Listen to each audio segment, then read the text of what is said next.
Bueno, y llegamos al capítulo fundamental de este módulo, los arquetipos estructurales. Estos arquetipos estructurales serían los que han alcanzado un desarrollo superior mayor al de cualquier otro arquetipo. Porque, por ejemplo, de la gama de arquetipos que existen, podemos reconocer fácilmente la madre, el padre, Dios, el nacimiento, la muerte, el viejo sabio, el héroe, el loco, etc. Pero hay 5 arquetipos que son estos, los arquetipos estructurales, que han alcanzado un desarrollo superior mayor al de cualquier otro. Siempre según Carl Jung, ¿sí? Siempre estamos hablando desde su pensamiento. En primer lugar, el arquetipo persona es la máscara que se antepone en nuestro desenvolvimiento social y puede llegar a estar en mayor o menor medida desarrollada. Por tanto, puede ocultar en mayor o menor medida nuestra personalidad real. Acá necesito que entendamos que Carl Jung siempre habla desde su pensamiento, entonces para él, para los hombres la persona es masculina y para las mujeres es femenina. No vamos a entrar en el quid de la cuestión de la transexualidad o la identidad fluida, ¿sí? Vamos siempre a referirnos a esto para no complejizar de más. Después puedo entender que piensen distinto, pero vamos a enfocarnos en la psicología junguiana. En segundo lugar, tenemos como arquetipo estructural el ánima y en tercer lugar el animus. A ver, estos dos arquetipos constituyen el reconocimiento junguiano de la bisexualidad humana. Empecemos por ánima, ¿sí? Ánima es básicamente, alude a las imágenes arquetípicas de lo eterno femenino en el inconsciente de un hombre, que forma un vínculo entre la conciencia del yo y el inconsciente colectivo, y así abre potencialmente una vía hacia el sí mismo. Para Jung, la persona, como mencionamos antes como primer arquetipo, hace de intermediario con el mundo social y el ánima hace de intermediario con el mundo interior. Entonces, sería básicamente la tendencia natural en un hombre de proyectar los contenidos de su ánima en las mujeres reales, a través de sentimientos, movimientos eróticos sería, ¿no? Sí, básicamente eróticos. Entonces, las figuras de ánima no son representaciones de mujeres concretas, sino son fantasías revestidas de necesidades, experiencias de naturaleza emocional. Algunas figuras pueden llegar a estar relacionadas con diosas, famosas, figuras maternales, doncellas, prostitutas, hechiceras, etc.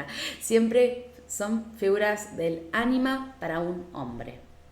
Lo más importante de esto es que hay etapas del desarrollo, porque Jung va a establecer, tomando de la antigüedad tardía, una escala erótica de 4 perfiles de estas mujeres. En primer grado podemos reconocer a Eva, o la primera mujer, ¿no? Esa proyección de la tierra remite a lo biológico, lo impulsivo, donde existe una identificación de la mujer con la madre, representa lo que hay que fecundar. En segundo grado de este ánima podemos encontrar a Helena de Troya, que se mantiene este predominio sexual del eros.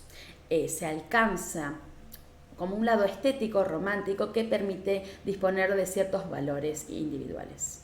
En tercer grado podemos encontrar a María, que acá Eros se espiritualiza, esta maternidad espiritual, que es la diferencia de Eva, la primera que mencionamos.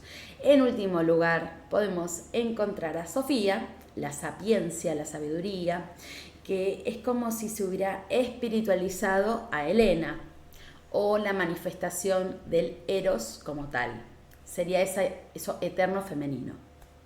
Ahora, del otro lado está el animus. Así como ánima es la representación de los hombres de lo eterno femenino, el animus sería, básicamente, alude a las imágenes arquetípicas de lo eterno masculino en el inconsciente de las mujeres, que forma un vínculo entre la conciencia del yo y el inconsciente colectivo.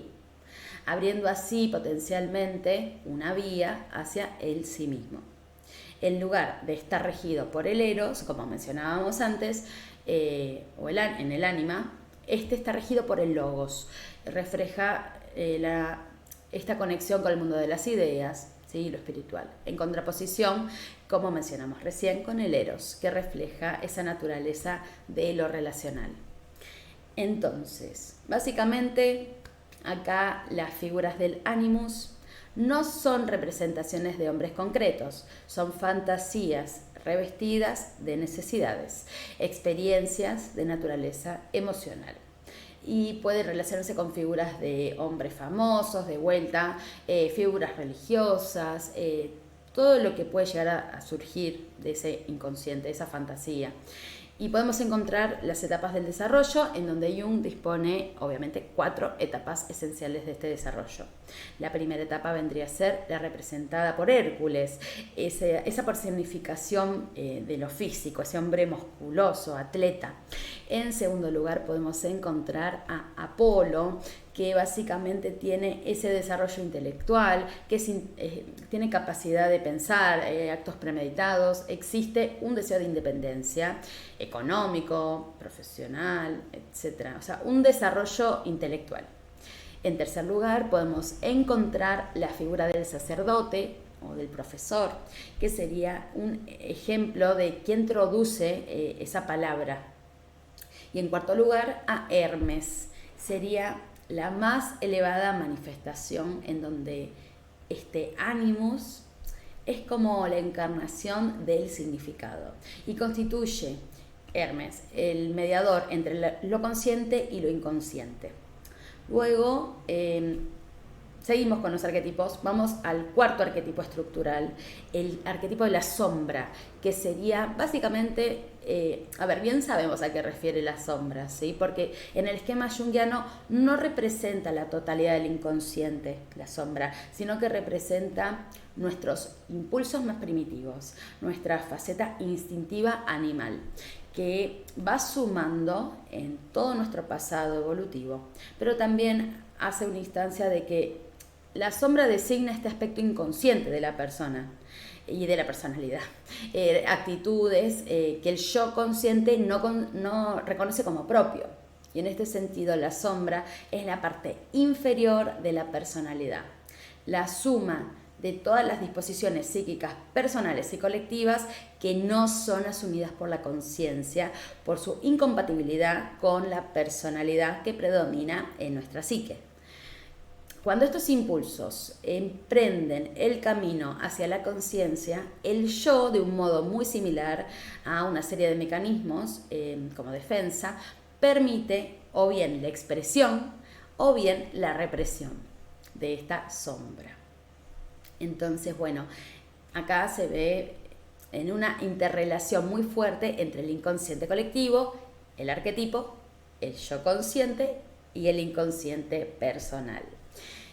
Es interesante también aclarar algo que dijo Carl Jung, y lo voy a citar. Dice: si hasta el presente se era de la opinión de que la sombra humana es la fuente de todo mal, ahora se puede descubrir en una investigación más precisa que el hombre inconsciente, justamente la sombra, no solo consiste en tendencias moralmente desechables, sino que muestra también una serie de cualidades buenas, a saber, instintos normales, reacciones adecuadas, percepciones fieles a la realidad, impulsos creadores, etc.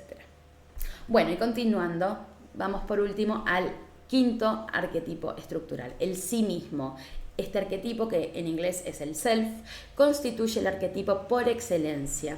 Es el arquetipo nuclear, central del inconsciente colectivo, el arquetipo más importante de todos.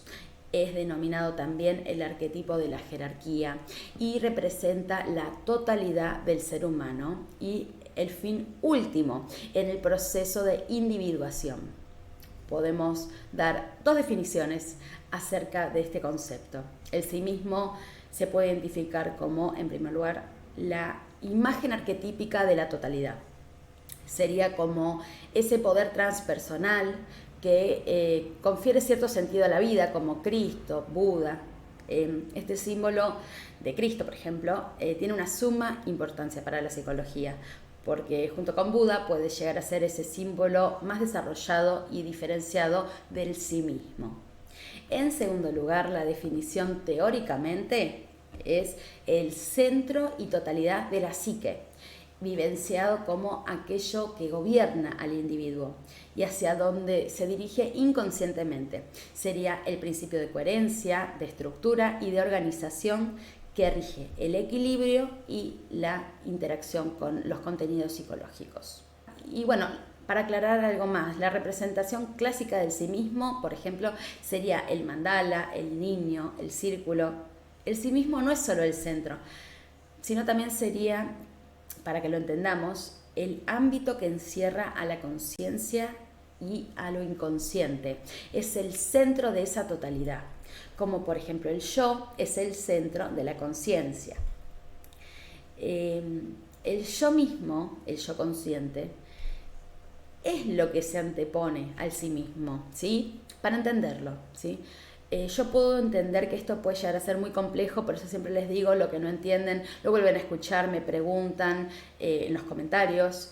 Es algo muy profundo, pero lo importante es que entiendan estos arquetipos porque son la estructura básica para Carl Jung, que propone en la psicología de él, que son básicamente las bases de toda persona a nivel consciente e inconsciente.